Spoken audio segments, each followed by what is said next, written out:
হরে কৃষ্ণ ভক্তবৃন্দ, মোহিনী মাধব চ্যানেলে আপনাদের সকলকে স্বাগত।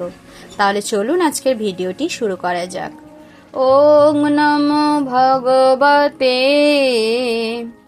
বাসুদেবায়।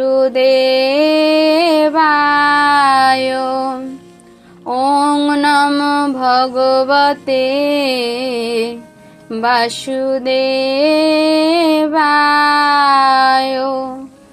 ওং নমো ভগবতে বাসুদেবায়।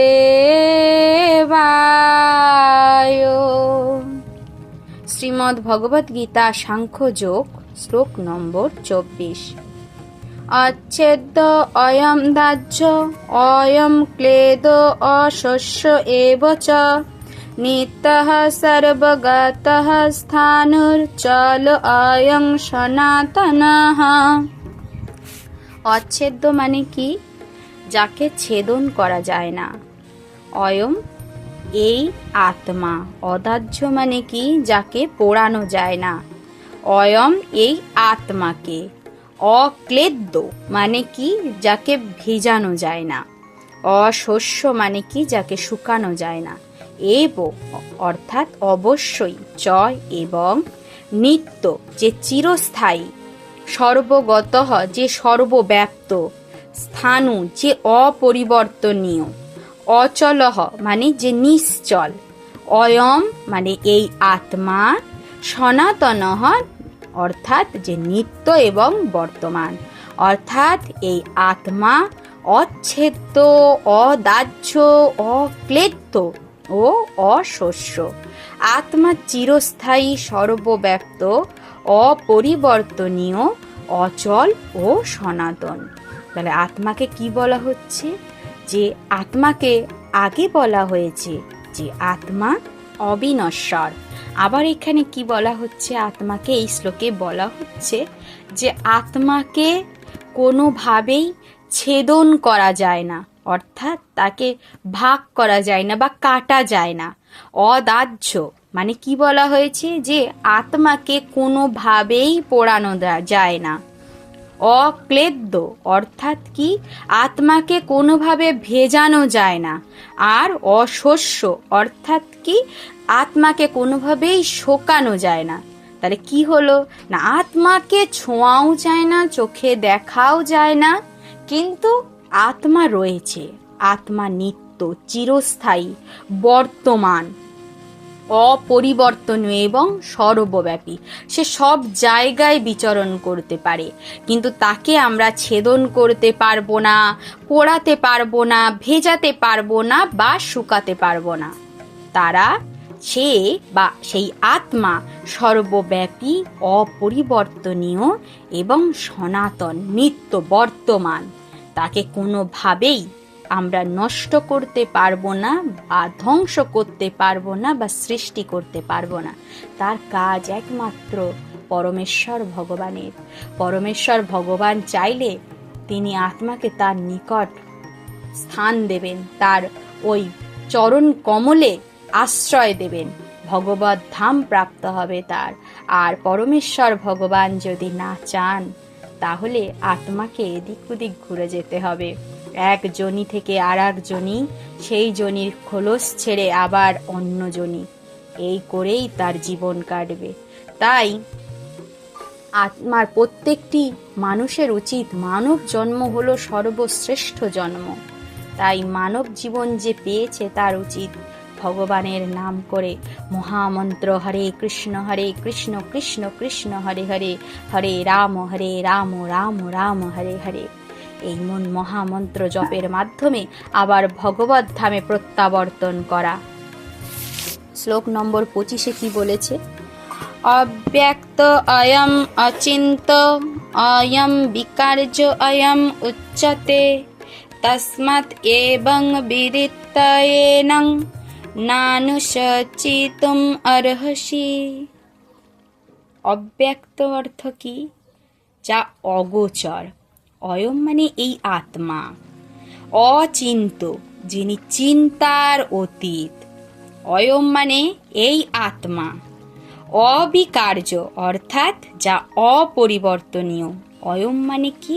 এই আত্মা। উচ্চতে মানে কি বলা হয়েছে? যা বলা হয়। উচ্চতে মানে বলা হয়। তসমাৎ অতএব। এবং মানে কি না এভাবে। বিদিত্বা ভালোভাবে জেনে। এনম এই আত্মাকে। ন মানে কি নয়। অনুশোচিতুম শোক করা অর্হসি উচিত। অর্থাৎ কি দাঁড়ালো না এই আত্মা অব্যক্ত, অচিন্ত ও অবিকারী বলে শাস্ত্রে উক্ত হয়েছে। তাহলে শাস্ত্রে কি বলেছে আত্মাকে? না অব্যক্ত, যাকে ব্যক্ত করা যায় না। অচিন্ত, যিনি চিন্তার অতীত। আর অবিকারী মানে যা অপরিবর্তনীয়। শাস্ত্রে আত্মাকে এই তিনটি বিশেষণে ভূষিত করা হয়েছে। অতএব এই সনাতন স্বরূপ সম্বন্ধে এই তত্ত্ব অবগত হয়ে দেহের জন্য তোমার শোক করা উচিত নয়। দেহটা তো বাইরে থেকে একটা স্থূল, একটা খোলস মাত্র। শুধু এই খোলসটার ধ্বংস আছে, কিন্তু আত্মার তো কোনো ধ্বংস নেই, আত্মার তো কোনো বিকৃতি নেই, আত্মার তো কোনোভাবেই আত্মার কোনো ধ্বংস নেই। তাহলে তুমি কিসের জন্য এই দেহের জন্য কেন শোক করছো? ভগবানকে ডাকো, মহামন্ত্র জপ করো, তার মাধ্যমে ভগবত ধামে ফেরত যাও। কেন এই সূক্ষ্ম শরীর বা স্থূল শরীরকে নিয়ে কেন এত প্রাধান্য দিচ্ছ? শরীর আজ থাকবে, কাল বিনষ্ট হয়ে যাবে, কিন্তু আত্মার তো সৃষ্টিও নেই, ধ্বংসও নেই। তাহলে কেন এই শরীরের জন্য এত কষ্ট, এত শোক করার কি আছে? কোনো কারণ নেই এই শরীরের জন্য এত শোক করার। শরীরের প্রতি যখনই মায়া বাড়বে, ভগবানের থেকে তত দূরত্ব বাড়বে। মায়া শক্তি আমাদেরকে ভগবানের কাছে পৌঁছতে দেয় না, আমাদেরকে বিভিন্ন ভুল দিকে চালিত করে।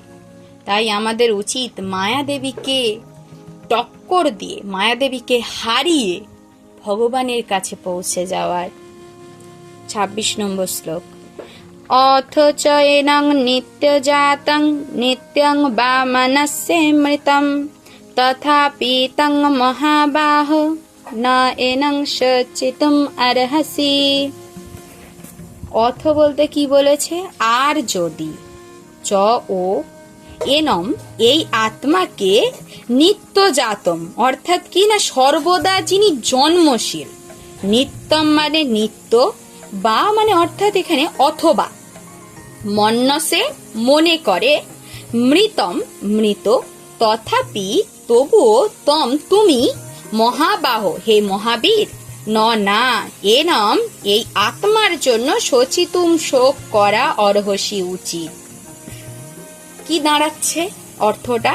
যে হে মহাবাহ, আর যদি তুমি মনে করো যে আত্মার বারবার জন্ম হয় এবং মৃত্যু হয়, তা হলেও তোমার শোক করা উচিত নয়।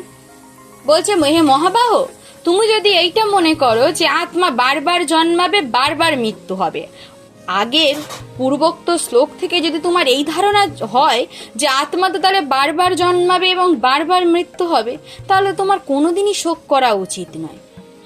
তোমার তার আনন্দ হওয়া উচিত যে একটা পাপের বিনাশ ঘটে সেই আত্মা মুক্তি পেয়ে আর একটা ভালো কাজে, ভালো শরীরে প্রবেশ করবে, আর একটা শুদ্ধ শরীরে প্রবেশ করবে। তার জন্য তোমার খুশি হওয়া উচিত।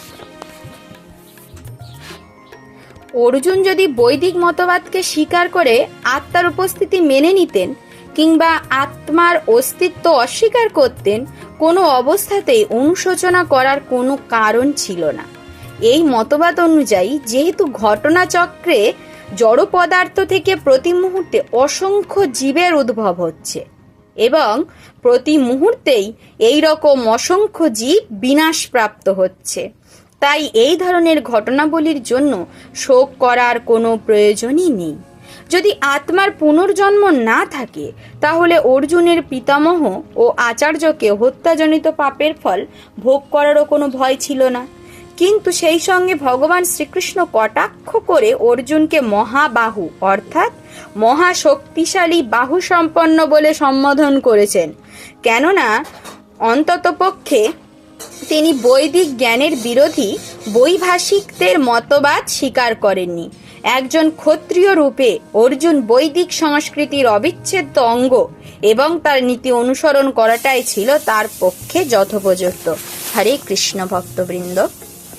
ওম সর্বে ভবন্তু সুখিনা, সর্বে সন্তু নিরাময়া, সর্বে ভদ্রাণি পশ্যন্তু, কশ্চিৎ দুঃখমাপ্নুয়াত। ওম শান্তি, ওম শান্তি, ওম শান্তি। হরে কৃষ্ণ কৃষ্ণ কৃষ্ণ হরে হরে, হরে রাম রাম রাম হরে হরে। হরে কৃষ্ণ ভক্তবৃন্দ, যদি ভিডিওটি ভালো লেগে থাকে একটি লাইক করে দেবেন এবং চ্যানেলটিকে সাবস্ক্রাইব করে বেল আইকনটিকে অল করে রাখবেন, যাতে প্রতিদিন আপনাদের কাছে গীতা শ্লোক পৌঁছে যায় এবং নিজেদেরকে আধ্যাত্মিক জীবনে প্রবেশ করাতে পারেন, নিজেদের আধ্যাত্মিক জীবনের উন্নতি সাধন করতে পারেন। তার জন্য চ্যানেলটিকে সাবস্ক্রাইব করে রাখবেন। ধন্যবাদ।